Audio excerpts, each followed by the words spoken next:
Our passion didn't start with the mouth. It started with people, with the well-being of the profession. And if you're like me, maybe a little bit of your nerdiness and all things tech too.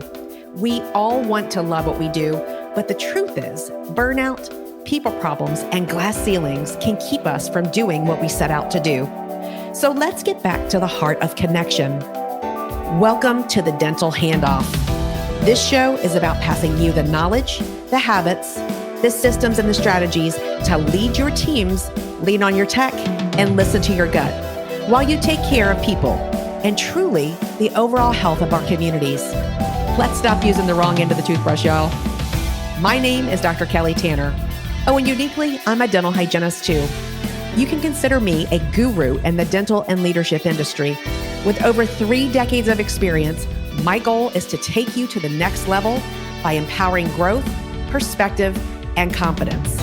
By identifying the gaps, recognizing the plaque, and extracting the truth with the other experts in the field. I'll share their stories, empower you to own yours, and elevate your passion in the process. So have a seat in the chair, put on your bib, and let's get to work. Welcome to the Dental Handoff. I am Dr. Kelly Tanner, and today I have the Dr. Adamo with me. He just goes by his first name. He's that cool. He's kind of like Prince, he's like a symbol. Dr. Adamo, thank you so much for being on today. My pleasure. I'm super excited. Thank you for having me. So I met you through the Dinks, who we just love. Yeah, big love. Well, everybody but Chad. Chad we push him to the side a little, but the other two I like a lot. I'm just kidding. I love them all. Yeah, Chad takes the most heat for sure. He sure does, but he brings the heat too. He does. That's how you just know that they're your people. Adamo, what I always start with is why dentistry? Tell us your story. Oh boy. Wow. Okay. So usually, and Amanda and I, when we lecture, we tell our stories at the end. So if some of you have heard me lecture, you may know this already, but you don't, Kelly. So I'm going to share it with you. I actually graduated college in 1996. I went to Cornell and I played soccer. And when I was done, I wanted to be a pro soccer player. So I dabbled a little bit in professional soccer for about 6 months. I played not in Major League Soccer, but a farm league below it. And I saw my first paycheck and I realized that this was not going to cut it in life. I was never going to be Cristiano Ronaldo and make $100 million a year. So I quit. And I went back home and moved back in with my parents. And my dad drove a garbage truck and my mother was his secretary. So I showed up to his office one day to work because I wanted to be like a salesman. So my dad looked at me and he said, what are you doing? I'm like, well, I want to work for you. He goes, no more school? I said, no, I finished college. I'm done. Now, mind you, my dad went through 5th grade and then came to this country when he was 17 and my mom was 12 when she came here. So he looked me dead in the eyes. He said, you can work for me, but go home and put the crappiest clothes you have on. I'm going to make you wish you never closed a book. So he put me on the back of the garbage truck. So I picked up trash for about 15 months by myself. And I was in ridiculous shape and it's the most grueling job. So if you don't tip your garbage men well, start to, because it's the most miserable job on the planet. And I'm telling you from experience. So I didn't know what I wanted to do at all. I had a buddy who was my fraternity brother. He was in dental school. He always knew he wanted to be an oral surgeon. And he's like, come to dental school. And I'm like, I don't even know what the dentist is. I never went to the dentist. We weren't like, go for cleanings. My family was from Italy. That didn't exist. So when I applied to dental school, I got into NYU and I was waitlisted at Stony Brook. And I literally would show up at Stony Brook every day after I worked on the garbage truck, smelling like you know what. And the admissions lady was like, are you going to come here every day? I go, until I'm off the wait list? Yes. And on the last day I got in to Stony Brook, which was great because it was 7 minutes from my house. So I got in, I got to my first day and, everybody was like, hi, my name is so-and-so. My dad's an oral surgeon. I was like, what the hell's an oral surgeon? My father's a periodontist. I'm like, what's a periodont? I knew nothing. I didn't even know what a mirror and explorer was. And I just put my head down and I learned to love it. I did not like the first 2 years because they were way too science and medical for me. That was just not my thing. But when we got into the clinic part with the hands and the artistic stuff I always loved, like staining and glazing crowns was my favorite. So I really learned to love it and I went from there. But I wasn't one of those, oh, I knew since I'm 11 I want to be a dentist. I really didn't know what the dentist was until I fell on my face as a kid. Otherwise, I would probably have never gone to the dentist, to be honest. All right. So jumping back to your story, there has to be a why in there. Like, why dentistry though? Why from the back of a garbage truck? Other than your friend said it was a good idea, like what about it attracted you, would you say? I don't think anything attracted me, to be honest. I think my parents always wanted me as a kid to be a doctor. That's it. Like, that was it. Be a doctor. I didn't know what kind of doctor. I mean, obviously, as a kid, what did I go to? The pediatrician. So I wanted to be a pediatrician as a kid. Right. That didn't really work out in college because I didn't really work all that hard academically in college. I kind of just wanted to play ball, and that was it. So I really did go because my friend was like, go, and I got in. So I was like, I got no other options. It's not like I got into, medical school, vet school. I got into 2 schools and basically 1.5 because I was waitlisted. But if that didn't happen, I really don't know where I would be right now. I'm not even sure if I would have tried again. But yeah, I had nothing really drew me there except the fact that my friend said, do it. Okay. But you knew that you were to show up at that school to hound them as well, too. Oh yeah, because I knew I'd have zero life if I wouldn't know what the hell I would do with myself. I might have stayed on the garbage truck forever. Who knows? And trust me, after a day of that, I didn't want to stay on that thing ever again. It was miserable. So I knew manual labor was probably not in my future, or at least I wouldn't have enjoyed it for the rest of my life. So yeah, it was just kind of a fluke, to be honest. Do you feel like it made a difference with you showing up at the school in some way? 150%. Because when she called my mom at my parents' office. They had like a little shed thing. And when my mother answered the phone, the lady said, "Is Mr. Persistence there? I want to let him know he got in." I literally went every single day. I kid you not. 3:00, as soon as I got off the truck, I drove straight to Stony Brook, covered in garbage, and she could smell me from 30 feet away when I was walking up the hallway. Wow. And how long did you do that? Show up? So my interview was February. I got waitlisted in March, and I got in May 30, whatever. So 2 months every single day. Persistence. Yeah, for sure. I wasn't taking no. I was not going down without a fight. And it worked. Either that or restraining order was in your future. 100%. I was either going to jail or I was going to dental school. So she's like, I wouldn't have had to worry about my career. She's like, oh my God, get this psycho out of here. Let him into school. All right. And then, so on the flip side, here you are now. Everyone knows your name. You're like, everyone, cheers, right? Yeah. And what do you love about what you do now? Because you didn't know how much you were going to love it. And so what happened to transform you? Like, oh, snap. This was what I was meant to do. Like, what happened in your mind? It's funny. A lot of our courses that we teach now, I have friends from dental school that were a little bit younger than me. I stayed on as faculty for a year after I graduated, and I just always loved the education. And they'll tell you, they would even, they'd even say to me that he was this way when he was in school. Like, he would stay after and teach us how to stain crowns, or he would help us. Like, I just loved to educate or teach or help, to be completely honest. So I always knew that I liked that. And even in my residency, I stayed on the extra years chief resident. And one of my perks was I wanted to teach removable because I love dentures. And I did. I taught, the second year students when I was a resident. And, I got into the lecture thing kind of early with Sarek. My ex-partner was a Sarek trainer, so he got me on board. So I started, speaking kind of quickly, but it wasn't until probably when I got accredited with the AACD that my speaking on cosmetics came into play. And that's when I really I fell in love with education and lecturing and so on and so forth. So I always enjoyed it. Even as a student, I would do what I could to help people. But right after I started speaking on what my real passion is, which is cosmetics, that's when, everything started to change for me. Okay. And so you are probably an artist. I mean, many dentists are, right? But you love that. You love teaching the art of dentistry. Also, it was what I'm hearing. 100%, and I mean, was I an artist? I drew a little bit as a kid. I dabbled a little. I didn't do anything Mhm. crazy. I love the creative side. And I think the more I got into dentistry and especially dental photography, the creativity just started to come out. And I like, sometimes I see some of the stuff I'm doing now. I'm like, wow, I didn't even think I could do that. It just kind of snowballed, and the creative side did come out of me with dentistry, but also now a little outside of dentistry, which is kind of awesome to see. That's great. And of course, I know you, my dentist, Devin McClintock. Hey, Devin, she's at Precision Dentistry in Williamsburg, where I live.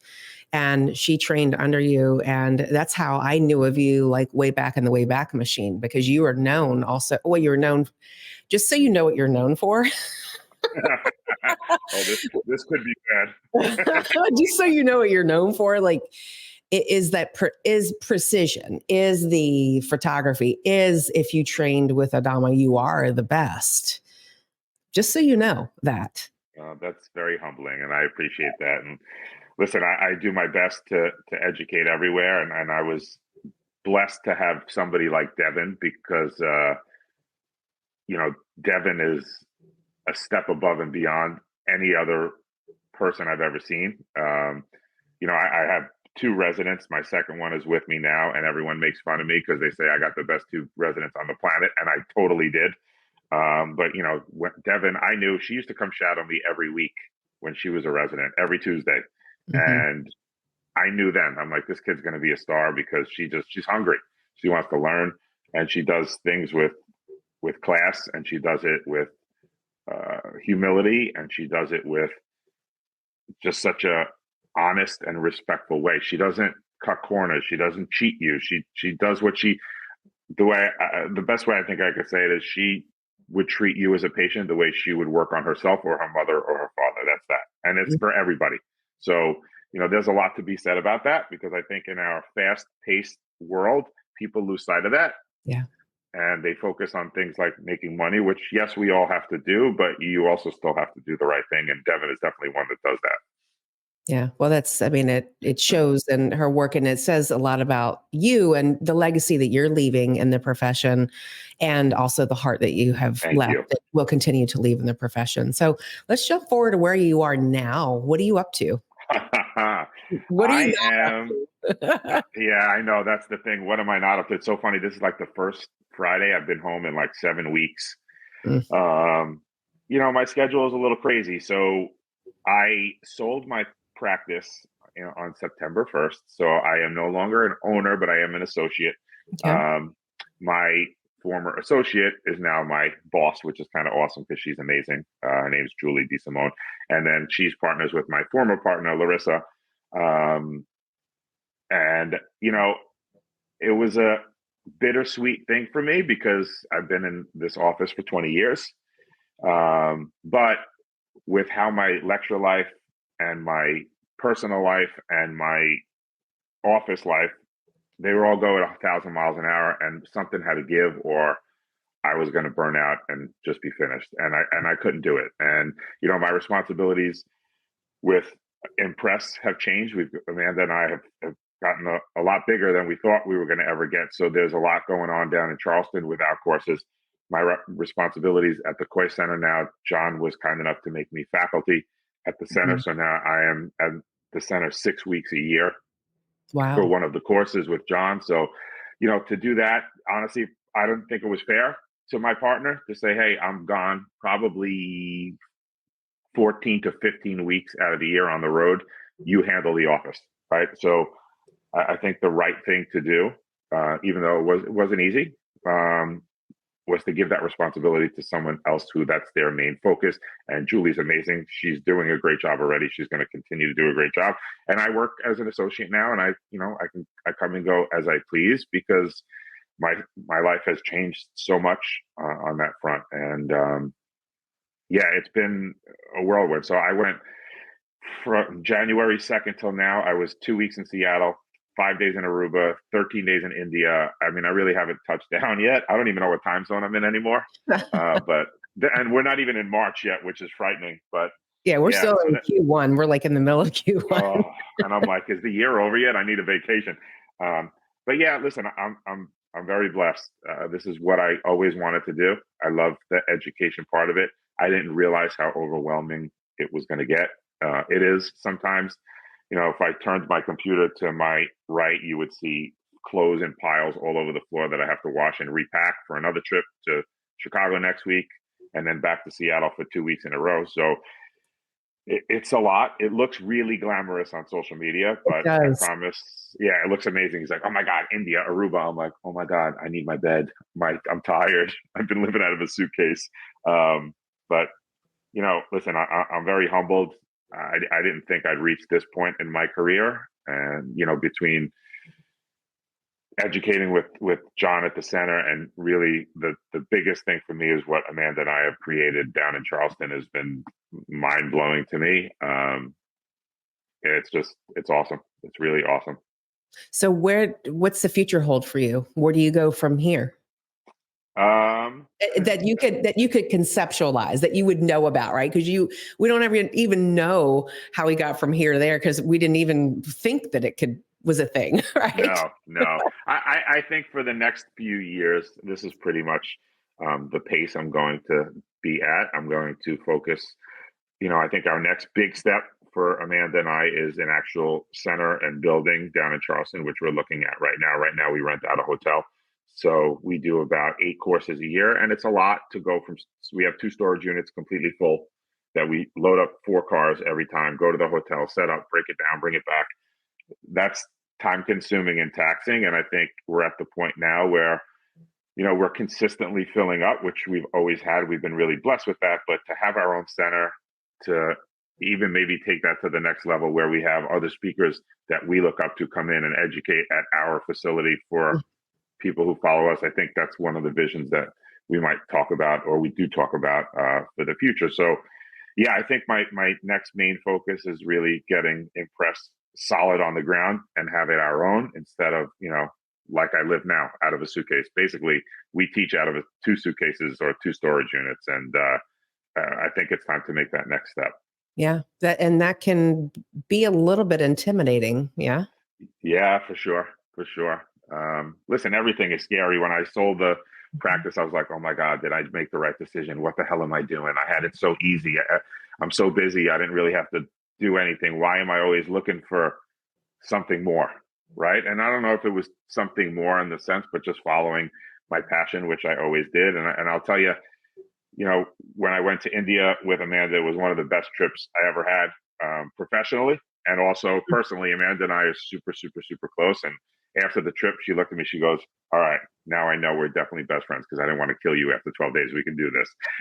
It was funny as hell. And then, and I went out to Seattle for my first COIS biomechanics course with John. And I was like, wow, did I make the right decision? And I enjoyed it so much. And I don't have a doubt in my mind that I did make the right decision. I think I made the right decision for myself. I think I made the right decision for my office as well. I think they needed a little more stability in the partnership there than maybe I would be able to give this year, because I'm all over the place. So it's been crazy.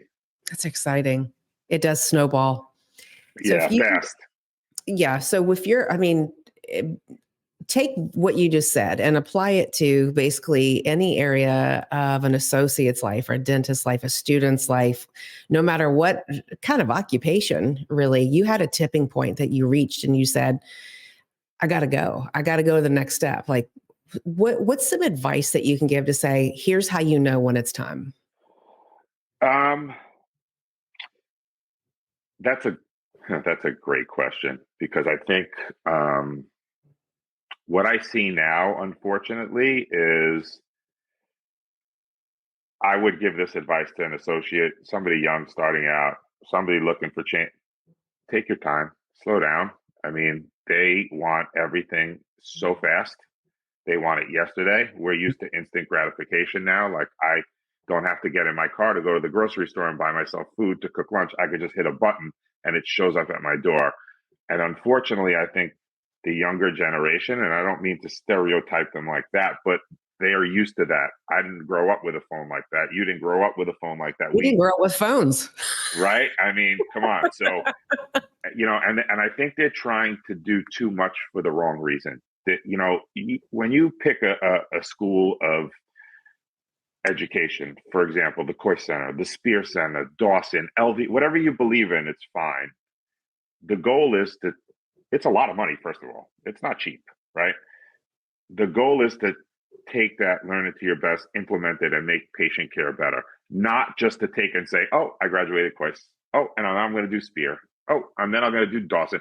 And then you really don't know any of the three philosophies at all. So what was the point, right? And to get to a level in your career, and I firmly believe this, people are like, oh, he's talented. No, I'm not. And it's actually, I'm so excited. Amanda and I are closing our lecture we're the closing speakers at AACD. We were supposed to close in 2020 and COVID ruined us, right? Or 21. And we talk about, what are we going to talk about? Because a lot of these people have come to our courses, so they know composite. So we're going to talk about our journey. And I found in my office the other day, CDs of cases I did from 2004, 2005. And I'm like, oh my God, where I've come from for the photography, the dentistry, I knew nothing. Yeah. But you don't realize it then because you're like, oh, wow, look, this looks great. Of course it looked great for what they had. Right. But now I look at that work and I'm like, oh my God, that's atrocious. So to see that, I think, is really the most important thing you're going to do in your career. This didn't happen for me just because I woke up with magic hands. I mean, I worked hard. I put more hours in than anybody. I don't stop. And Devin, I remember her first day with me. We worked 8 to 8, Monday, Tuesday, Wednesdays back then. Now I only do it Monday, Tuesday. At the end of the first night, she looked at me to say goodbye. I swear, one eye was going this way, the other one was going that way. We saw like 30 patients nonstop. And she's like, I don't think I'm going to make it. I'm like, yeah, you will. You'll be fine. Now she's a beast. Like she learned so much in work ethic. Forget about the dentistry part.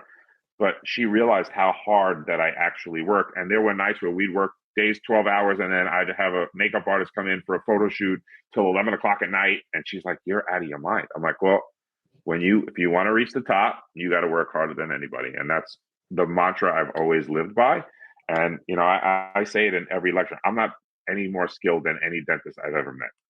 The difference between me and them, if their work is not, or they think is not as good as mine, is I practiced 1,000 more times than they ever even dreamed of practicing because I wanted to be the best at it. And that's just that's how I roll in life. And that's how I roll in dentistry. So again, persistence. Yes, persistence. So slow down, persistence. And then how do they know when it's time to do that tipping point? I think you just have a way of knowing that you have competing priorities. It sounds like too, that you're like, I want to be, it was kind of like anything in life. It has seasons, right? And where you're absolutely in love with this. And it's like, but then you're like, oh, my love grew over here. I didn't even anticipate that. And so it's these priorities of, okay, what do I love more? What is going to get me to where I feel like you can lean in to the gifting that you were given and what you really, really want. No, it's true. I think that this was the first time that I really felt like, okay, something's got to give. But I was, I've been booked out for 1.5 years of lectures and I'm like, what am I doing? This is a lot. So, like your body's just going to tell you, I can't handle anymore. Like I forgot that I had to do this. And that's when it starts getting crazy. And you're like, I need to take a step back, put something on the back burner because I'm never going to remember anything. And then everything will suffer. Yeah. And I think that's what I mean also by like trying to do too much. Like I'm out at the center and I hear people say, oh, I'm taking all of John's courses in a year. And I'm like, how does that possibly marinate? Because it's so much information. Like, I get it. You want to finish, but like, are you finishing because you want a label or are you finishing because you want to practice Coy's principles or Spear principles or Dawson principles? That doesn't happen in a day. You're not going to go from, oh, I'm going to go to the AACD's first meeting and I'll be accredited in 12 months. Good luck with that. I mean, that's not how it works, right? There's a lot of time and effort and practice and failure, right? I mean, social media is amazing, right? I post beautiful work on social media I'm super proud of, but I can show you 20,000 other cases I didn't post on social media because they weren't perfect. I learned more from those than I did from the ones that you see. But social media, we do it because we want people to stroke us and tell us how good we are. Yeah. I think it'd be a great social media presence too, Adamo, to show people, take those CDs out and show people how far you've come and give them examples and contrast that. Yeah, so that may be my next project, but right now, because I have all the time in the world, right? I had, so when I got my fellowship for AACD, you have to submit 50 cases and pass 45 out of 50. So it hasn't happened quite once a week because I'm busy, but at least once every other week, I have been going through all my old fellowship cases one by one and tearing them apart on social media live. So I've gotten a good response from that because people, they learn and they start to see things that they maybe didn't see. And as you go through that, you see a little better. So maybe I'll do that with the older cases, but don't give me, Kelly, you give me another project. I don't need any more work. I know. I'm just giving you another course idea. I don't want to educate, another vertical. I love it. And then you become president soon of the AACD. Yeah, very soon. The meeting is April 2nd to the 6th, I think. And then I have my presidency year, which is really super exciting. Yeah, I can't wait to see what you're bringing to the industry and how you're going to elevate it as with your peers and colleagues. It's an exciting time for you. And one of the things that I realized when I was president of the Virginia Dental Hygienists Association, that some people think of presidency as power, but you actually have no vote on anything. No, nothing. It's so true. Nothing. Nope. Yeah. And so it's a position of representation and leadership and visioning for those who make the vote. But I've always thought that was so funny where people think, oh, they have total power. It's actually opposite. Yeah, absolutely nothing. I'm like, what do you mean I can't vote on this? They're like, no, you can't. I'm like, okay, great. That's great. You guys vote then. Why am I here? No, get it. That was a New Yorker. Why am I here? Is there anything that you want to say to the audience? Lessons learned, something that you wish you would have known?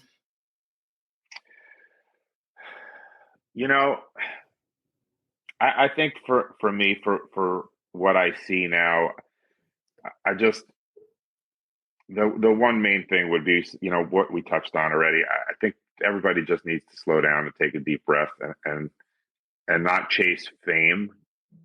Chase excellence, chase quality, chase doing the right. We do so much to look so good on social media or whatever.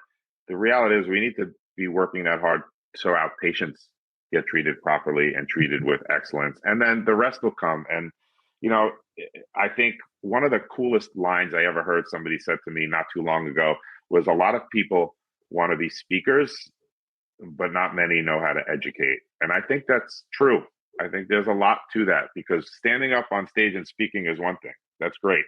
But are you educating and making people better? Are you really doing it for that reason? Because the reality is, as people might think that I make a ton of money speaking. That's not all that true, number one. Number two, it'll never replace the time that I lose with my family and my friends. And I don't see anybody, because I'm always on the road. So like I said before, it looks really glamorous, but you have to do this because your heart wants to do it, because people don't realize how much you suffer on the back end, right? Because seeing your house that you work so hard to build 3 days out of 42 is not all that fun. Like, I want to be home sometimes and throw a rack of ribs on my smoker and crack a beer while I watch football, and I don't get that luxury anymore like I used to. So I think people should just need to take a deep breath and really figure out why am I doing what am I doing? Am I doing it because I'm trying to impress people? Am I doing it because I want people on social media to tell me I'm wonderful? Or am I doing it because I love it? Because if you do it because you love it, then it's not a job. And as tired as I am and as hard as I work, I have zero regrets for what I do, because I absolutely love it. And I wouldn't change a thing at all. Yeah, it's such a strong statement in what you said with the educator piece, because when I'm in front of audiences, I'll say, people think I'm a speaker, but I'm a professional educator. 100%. it's almost, people don't understand. What do you mean you're an educator? I'm like, to me, there is a difference.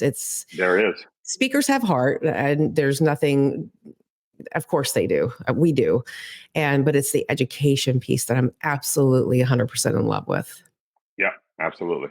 Absolutely. Yeah. Well, Adamo, you have been awesome. I can't wait to see you soon. Thank you. And likewise. Thank you for all that you are doing for so many. You're just, touching so many people's lives in so many different ways that it's hard to conceptualize, because it's just part of what you do, right? But I know that it feels good in this humbling way when people come up to you and say, "You taught me this, and I remember when you said this," and it really made a difference in what I do from day to day. So thank you for all that you do for the profession. And you guys, if you want to get in touch with Adamo and learn too about his courses with Amanda, go down the show notes. You can get his contact information there. And for all of the listeners of the Dental Handoff, thank you so much for being a part of this fan community.